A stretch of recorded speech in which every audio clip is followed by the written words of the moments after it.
What's up, Black Desert Mobile fans? It's Legit back with another video. Today I have some Reaper, which is the Sorceress Awakening class gameplay. I have some PvP, I have a boss rush, and then I have some farming as requested on my last video to show you guys some farming on the new classes. Up first, I do have some PvP. This particular person is 1300 CP above me at the moment. It is really hard to try to find people to PvP that are close to you. I do get into work on this guy. I do a lot of evading, a lot of dodging, getting out of him when he's about to use his spells. He does get his hands on me one time. He does end up killing me, but it was a good fight for 1300 CP. I did enjoy it. If this is your first time to my channel, make sure you check out the description down below for some additional badass Black Desert Mobile content. You won't be disappointed. I do have a couple PvP matches here in a row, some against, different classes. Just giving you guys an idea what the Reaper class looks like in PvP. I'm not sitting here telling you guys I'm a pro and have all the combos and everything mastered quite yet, but she is really fun. If you can combo her right and learn her skills, she can do pretty good in the arena in 1v1 PvP. Her ultimate ability, as you saw there, Nightmare, is just nasty. You get super armor, it stuns them and then knocks them, and it just does a lot of damage. I do like her spin spell or spin ability there as well. She spins around. You get two of those charges to begin with, and it does. You see that stun there at the end if you can get a hold of them. So this is a witch here or a wizard. I'm not quite sure. Maybe a successioned witch. They look like they're pretty strong. They're about my CP, roughly. Just like most classes in Black Desert Mobile, she is more of a melee class. She is up in the grill. She does have two or three spells that can be cast and do damage from range, but aside from that, she is mostly melee. She does also come equipped with a couple spells that offer super armor, one or two spells that offer invincibility, so she's not taking any damage. She does offer some binds and stuns as well as some knockdowns. So overall, she gives you a complete package. She does offer you that flash as well, so if you can utilize her right and combo her correctly, she can be a very powerful class in PvP, as you can see. One more PvP match here for you guys, and then we'll show you guys a boss rush. It is the new boss rush that is coming out. Whether it's in the North Medea update, I'm not sure. It might be the one after that Valencia update. But this is just the last PvP, so you guys can check it out. I do like that ability right there. It goes back to the target and stuns them if you hold the spell in. And when they're stunned, you can knock them and then hit them with that ultimate ability and then spin.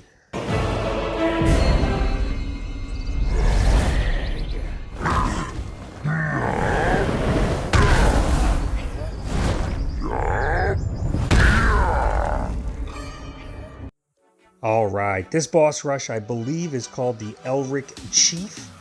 He is out in the new either North Medea or Valencia, South Valencia update coming in a few months. I do have him at 6595 CP and I'm at 5646, so he's almost 1000 CP stronger.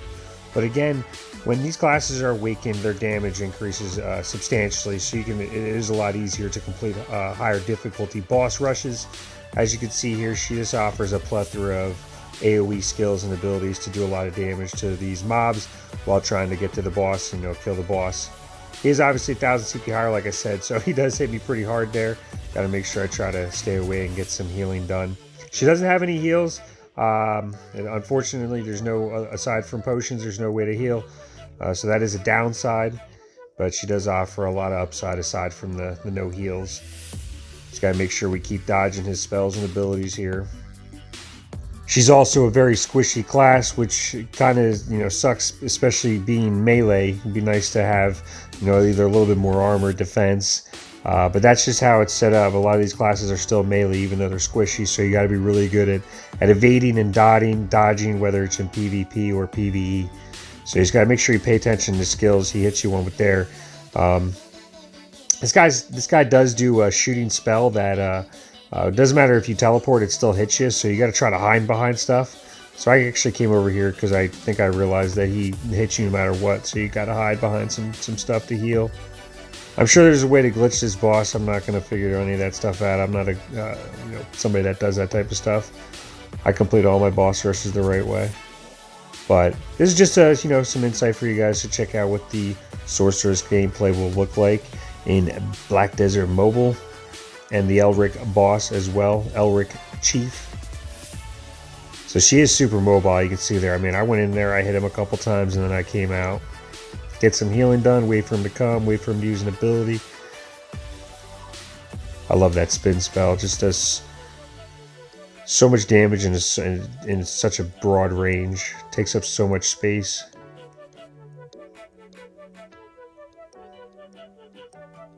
Thank you guys for tuning in as always. If you're enjoying the video, make sure you hit that like button.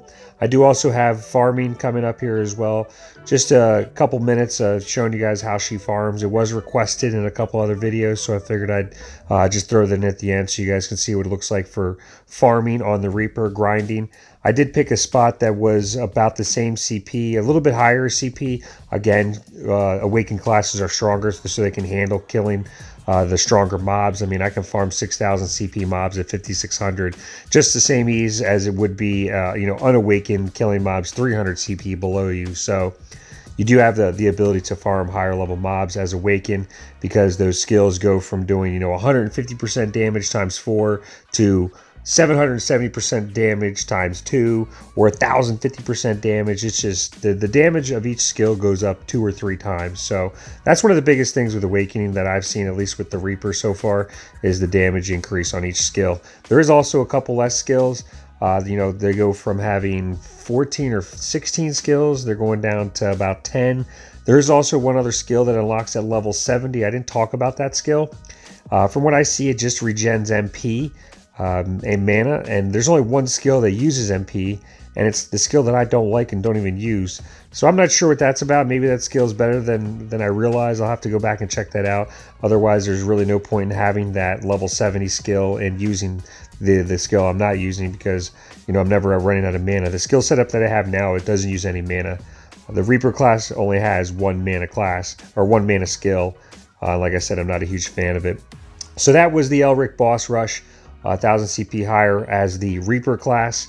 And then here is what it looks like to farm. As you can see, they're about 6,000 CP. I am 5662 at the moment.